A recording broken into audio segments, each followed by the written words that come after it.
Local life coach Rebecca Silence is in studio. Good morning. Good morning. All right, so here's what we do.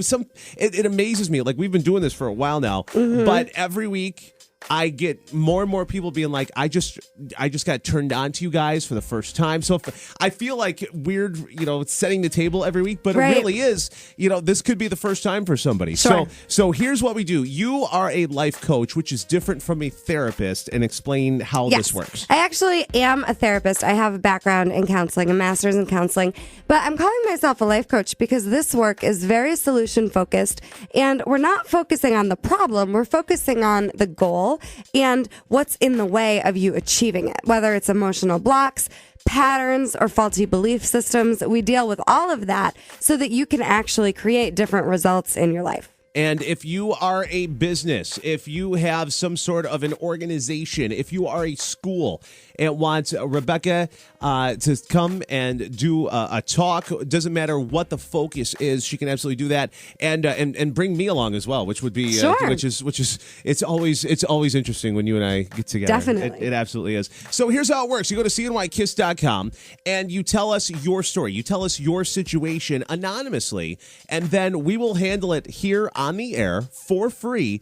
And as we're helping you, we end up helping a lot more people. Oh, and you are so not alone. Any issue that you have going on, believe me, there are so many more people than you can know that can relate. And this definitely helps. As many questions as you put out there, more people than you know are actually in the same boat. Absolutely. So go to cnykiss.com, and on the left-hand side, you'll see the Confession Tuesday graphic. Just click on it, enter your stuff, and you're good to go. You ready? I'm ready. All right, here we go.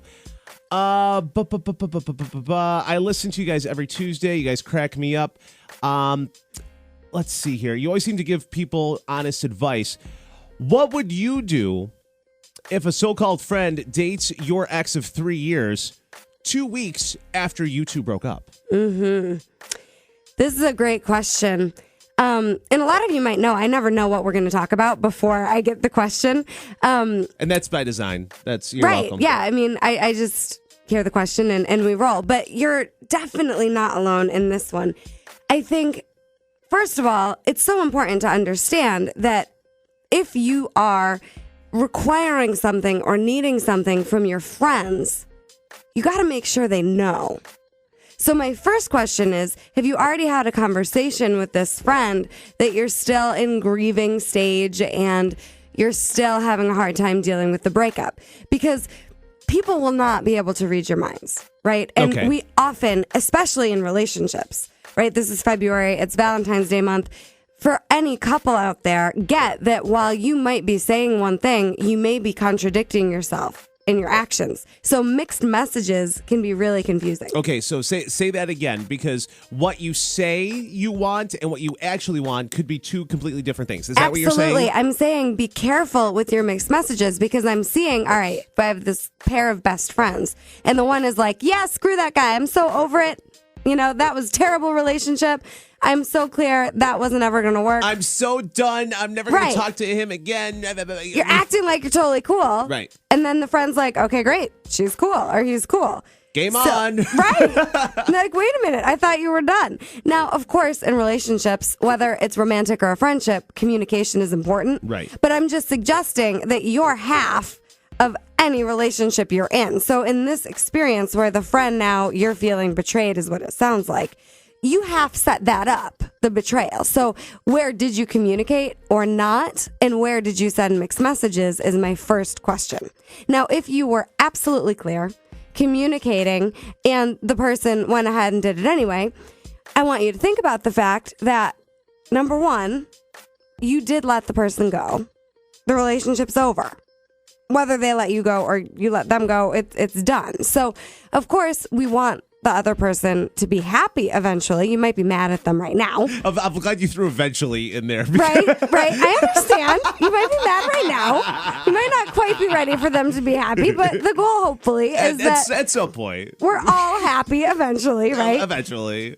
I'll never forget, after my divorce, I had my mother on the phone, and she's like, yeah, I know, your husband, he's going to find somebody great for him, somebody perfect for him. I'm like, Mom, what are you saying to me right now? But the truth is, there was somebody perfect for him and there is somebody perfect for me, and now I'm married to the guy that I should have been married to the whole time.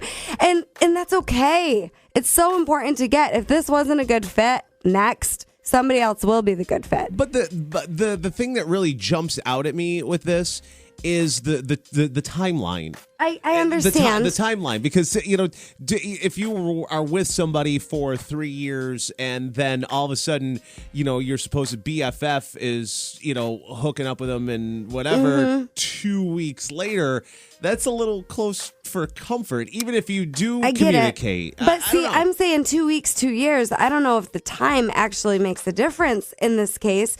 I think communication was what's so important. Okay. And if you're communicating and this friend is kind of like, yeah, whatever, not compassionate, not really wanting to negotiate through this conflict with you, that's really good information to have. Absolutely. Right? Because maybe they really do have a strong love connection, and it's not that they're not caring about you, it's just that they're really, really good together. I'm not justifying people's weird behavior. Don't hear me saying that. But I am saying we can't play God with each other in our relationships and have expectations and try to get people to be the way we want them to be. So what should this person do? Being in the situation as it is. So in any breakdown, any relationship, ask for what you want. Okay, so we're very clear about what you don't want. So what do you want? And I get that it's easier to know what you don't want, but your relationship can't heal through conflict if people aren't putting solutions on the table. So you got to ask for what you want and then be willing to listen. Say, I don't understand what's happening here. Can you please help me understand? And that's sincere. That's a real question. But you also have to be willing to hear what's being said, too. Right. Because, I mean, whatever's said may be the answer that you don't want to hear. You have to be able to handle that. It may resolve it, and it may kind of drive a nail in the coffin in the relationship. Very true. But either way, now you know. Right. And you're not just home and making knowing is up half stories. the battle, just right. ask G.I. Joe. I understand. I call it catastrophizing. Oh, what? Catastrophizing. Okay. When you go to worst case scenarios without actually checking it out and knowing. I know people like that. Oh, my right. gosh. Oh, yeah. Well, and I don't know anybody who hasn't catastrophized at some point. But my point here is that if you don't check it out with the friend and find out what's really going on their end, you can't make a decision about whether or not this friendship is good for you or not anymore. Right. So I'm saying get all the information and be clear when you go to have that conversation. If you're mad and blaming and threatening, the conversation is not going to go well. So wait until you're clear and actually, like you said, willing to listen to the response so that you guys can decide as friends whether or not this is something you can get through. Any homework? Yeah, I think be willing to let go of anything that doesn't serve you. Whether it's a friendship or a romantic relationship, don't settle. And don't settle for not getting the full picture through lack of communication ever. InspiredResultsCoach.com is the website. And it is a Confession Tuesday, local life coach. And I just have one more thought. Silence. Yes. I understand it's hard sometimes to get that real information to now, all right, they actually want the relationship and are willing to sacrifice the friendship. That may be hard to hear, but the truth is, if that's what's real, it's what's real, whether you're talking about it or not. Right. So better to know, better to get all the information, even if it hurts at first. In the long run, see, we're about designing your life on purpose the way you want. So the more information you have, the better. That was good stuff. That's good stuff. Coming up next, we're going to talk about the highly anticipated and also highly dreaded Valentine's Day. I was like, where is he going with that? We're gonna talk Valentine's Day with local life coach Rebecca Silence, InspiredResultsCoach.com on a Confession Tuesday here on Kiss FM. Hold on.